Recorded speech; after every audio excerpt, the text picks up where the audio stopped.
Welcome to the Wes Miller Show presented by the UNCG Alumni Association. It has been a little bit of a tough stretch on the road, but Coach, you snapped that 3-game losing streak against Samford. What was the difference in play in that game?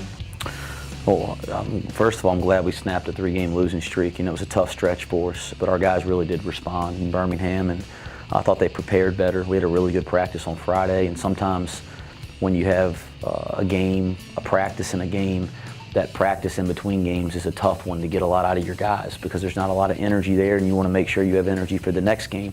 But we pushed our guys pretty hard Friday. We had a really good practice, and I thought our senior leadership was really good in Birmingham. I thought R.J. White and Deontay Baldwin really set a tone early in the game. Deontay really set a tone for us in practice, you know, the day before, and R.J. had a good practice as well. So I thought that senior leadership was a big difference for us, but I thought we were a lot more focused as a team, Megan, and I was glad we were able to find a way to pull a tough one out on the road against a good team. You mentioned that senior leadership from Deontay Baldwin, but R.J. White had his 11th career double-double.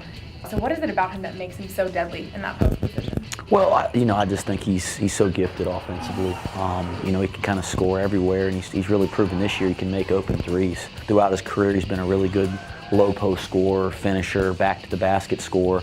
Now he's also throwing it out of the double team really well. You know, so he's really making people question how they're going to defend him. And so, you know, he's so versatile and he can hurt you in so many ways.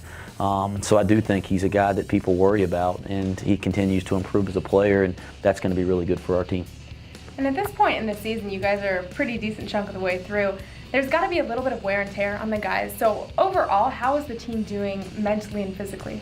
Well, I mean, you know, it's that time of year you got to start playing your best basketball as you're going down the stretch. And I keep telling the guys I'm not a psychologist. You know, I mean, I expect us to come out every single day with the right attitude, with a UNCG mentality to improve and play together and practice the right way.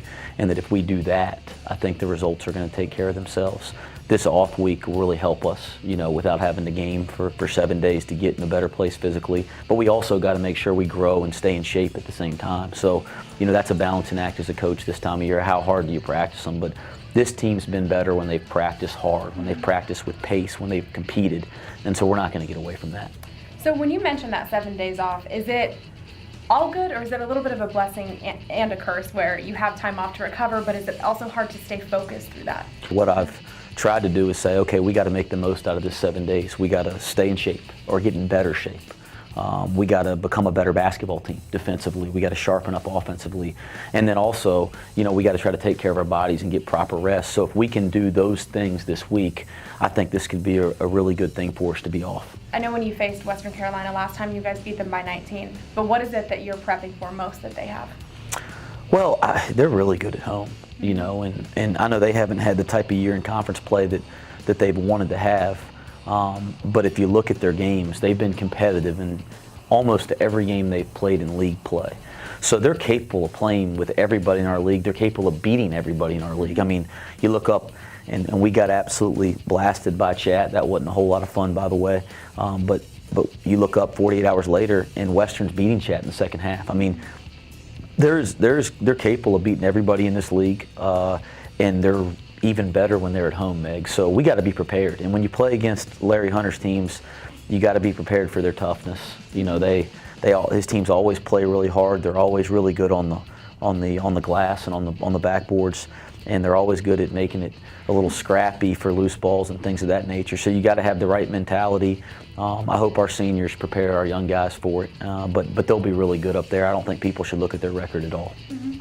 Well, Coach, best of luck on the road. Thank you so much for your time on the show. Thanks, Meg. And when we get back, you can stick around and see a little bit from Kyrin Galloway and his unusual journey to D1 basketball.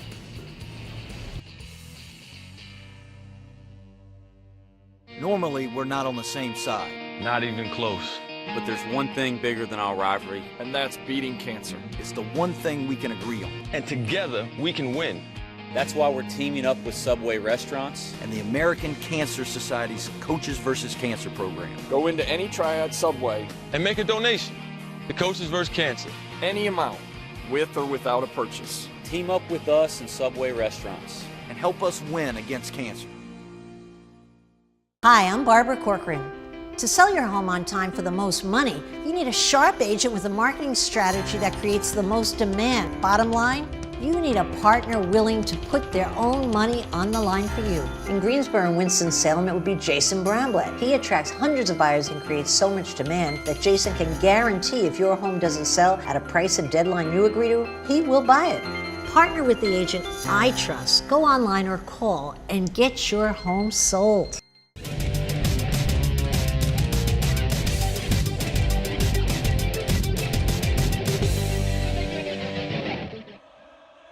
Kyrin Galloway was born into a basketball family. At the time of his birth, his mother, Kylie, was a standout for the University of Hawaii, and his father, just finishing a career with the Rainbow Warriors, had signed on to play with the Harlem Globetrotters. So the UNCG post player had to have a jumpstart on his basketball career, right? Well, not exactly. I just didn't want to basically be in their shadow. It was just like pressure. I didn't want to feel that pressure to be as good as they were. Kyrin ultimately picked tennis, making the varsity team at Milton High School as a freshman. I originally picked it because I saw it on TV and they were forcing me to pick a sport, so I saw it on TV and thought it looked easy. So I was trying to be lazy and pick an easy sport. It didn't work out. Although he saw success on the tennis court, he finally relented and decided to give basketball a try as a 14-year-old sophomore. The toughest thing was just coming from tennis as an individual sport to a team sport. Just knowing that my teammates, I had to work with them and I couldn't just do it all on my own. There were no two people happier with Kyrin's decision than Kylie and Aaron. Knowing their son was finally playing the game, they grew to love. I really think they've been waiting. They didn't tell me they wanted me to play, but they really wanted me to. So when I told them I was gonna try it, they were really happy and trying to help me out any way they could. Everybody else has been playing so long, but my growth is so much quicker than everybody else's because every day is like a new thing for me. So I'm just getting better much faster than other people.